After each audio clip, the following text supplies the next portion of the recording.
À présent, coup de projecteur sur un avocat handicapé visuel qui vient d'obtenir son examen de fin de stage d'avocat. Il a bravé de nombreux obstacles depuis sa tendre enfance pour vivre sa passion. Il raconte son parcours exceptionnel dans ce reportage de Mitterrand Dame et Kediara.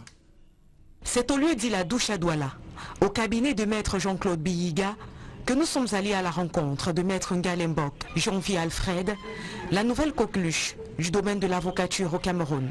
37 ans à peine, malvoyant depuis l'âge de 3 ans, mais lauréat à l'examen de fin de stage des avocats qui lui ouvre gracieusement la porte qui mène au grand tableau. Pourtant, s'il est aussi décontracté et sûr de lui aujourd'hui, cela n'a toujours pas été le cas.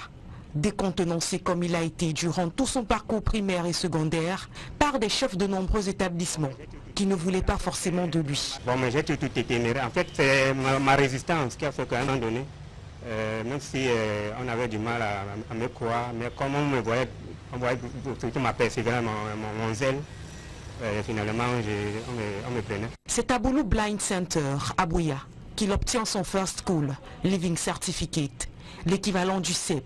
Et pour avoir accès à un établissement secondaire, sa maman a dû user de persuasion et de beaucoup de patience. C'est finalement à Ezeka, puis au lycée de Ndokhem, à Douala, qu'il fera son parcours secondaire avant d'accéder à l'université de Douala.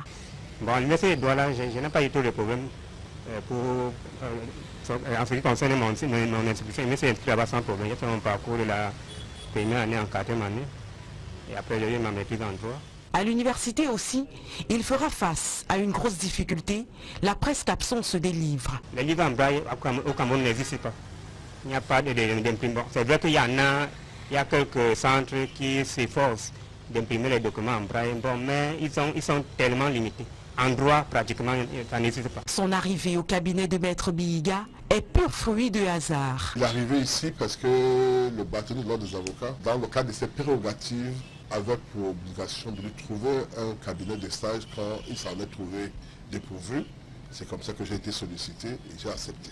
Et si au cabinet il a été facilement accepté par les confrères, les idées reçues ont tout de même été un frein, des grands débuts. Au début c'est difficile.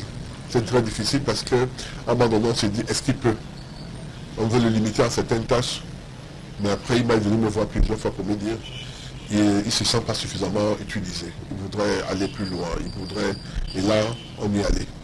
Aujourd'hui, il fait des conclusions. Il va aux audiences, il plaide. Et j'avoue qu'aujourd'hui, je ne regrette pas.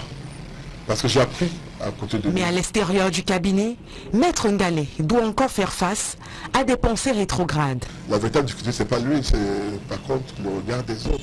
J'ai eu des confrères qui m'ont pratiquement pris à partir.